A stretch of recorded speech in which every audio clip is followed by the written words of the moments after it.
tidak semua buku aku baca sampai selesai. Beberapa buku tidak aku selesaikan karena beberapa alasan.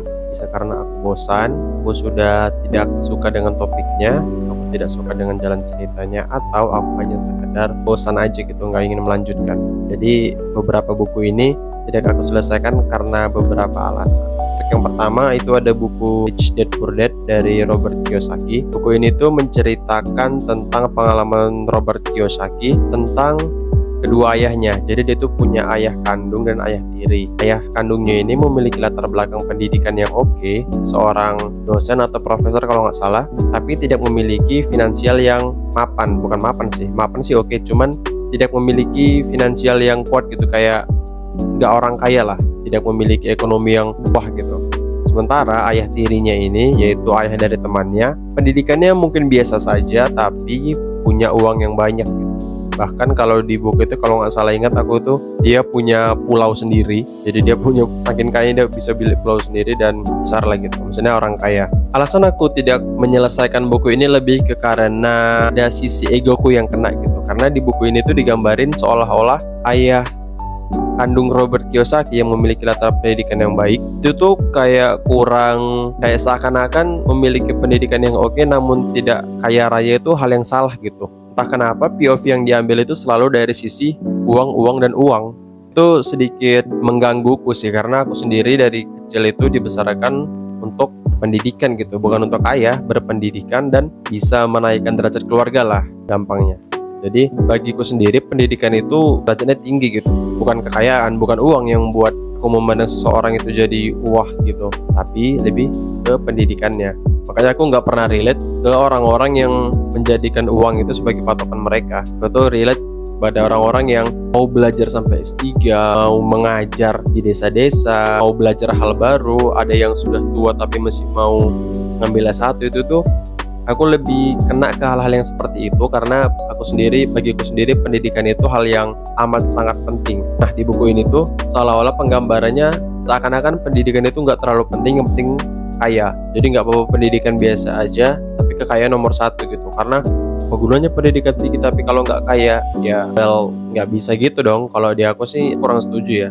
Jadi menjadikan uang dan kekayaan sebagai patokan itu yang membuatku nggak bisa, agak risih untuk menyelesaikan buku ini. Makanya aku membaca cuman sampai 3/4-nya aja. Itu pun udah aku paksain karena aku banyak gak setuju sih sama buku itu, terutama soal penggambaran tentang kekayaan dan uang. Walaupun secara prinsip fundamentalnya aku setuju aja, kayak kita tuh harus mulai membuka usaha, kita tuh harus begini dan berbagai macamnya, itu aku setuju. Dimana kalau kita mau kaya jangan jadi pegawai tapi jadi pengusaha, itu aku setuju juga. Ada kayaknya dari situ deh quote-nya. Buku pertama Rich Dad Poor Dad dari Robert Kiyosaki. Untuk yang kedua itu buku yang sangat fenomenal di Indonesia. Fenomenal sih, sempat dilarang juga kayaknya. Itu Madilog dari Tan Malaka, Materialisme, Dialektika dan Logika.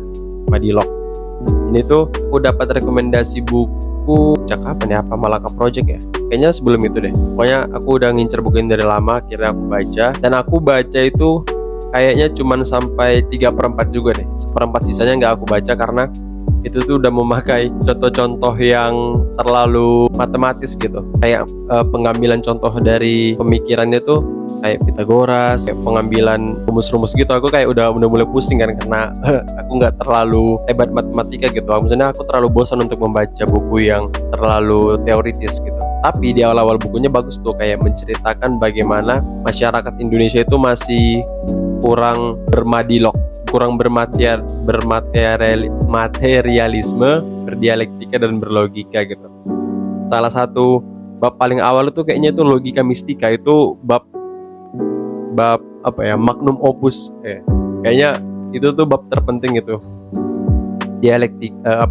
Logika mistika, di mana di bab logika mistika ini dibahas bagaimana orang-orang Indonesia itu terlalu sering dicekoki atau terlalu sering mengambil kesimpulan dari hal-hal yang tidak mereka ketahui gitu. Misalnya ada suatu fenomena nih, mereka tidak tahu kenapa dan apanya, dan mereka langsung mengambil kesimpulan, oh ini hantu ini, oh ini jin, oh ini setan gitu.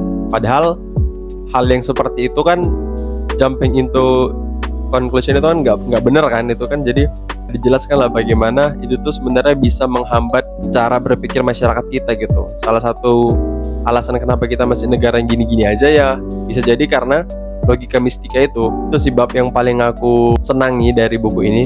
Kebetulan itu di bab pertama juga, logika mistika, dimana pemikiran orang Indonesia terhadap hal-hal mistik itu masih sangat kuat, dan masyarakat Indonesia masih kurang cermat dalam menyikapi suatu fenomena gitu. Itu buku yang kedua, Madilog, Materialisme, Dialektika dan Logika dari Tan Malaka. Oh ya, tadi aku belum sebut nama penulisnya, itu dari Tan Malaka. Untuk buku yang ketiga yang aku nggak selesai baca itu buku dari Pramudia Anantatur. Aku lupa judul bukunya apa. Kayaknya antara Bumi Manusia atau Rumah Kaca, atau kayaknya Bumi Manusia mungkin, atau yang lain ya. Pokoknya ada satu buku dari Pramudia Anantatur yang aku nggak selesai baca hanya karena aku bosen. Aku cuman baca sampai setengah doang. Itu aku bosen karena bahasanya itu mesti, ya namanya penulis zaman dulu ya, bahasa Indonesianya itu nggak sefluent penulis sekarang gitu.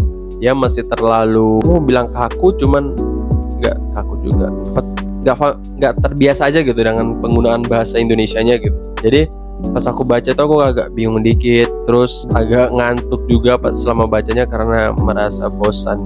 Ya itu kayaknya lebih ke hal pribadi aja sih. Tapi ada juga sih buku yang selesai ada nggak ya? Kayaknya buku Pramudia Anantatur aku jarang ada yang aku selesaikan deh, karena itu dari aku sendiri kurang bisa menikmati bukunya gitu. Jadi aku udah seringnya ngantuk, bosen, terus aku tutup, terus aku buka HP gitu. Karena itu nggak bikin sustain, nggak bikin bacanya itu bisa bertahan lama gitu.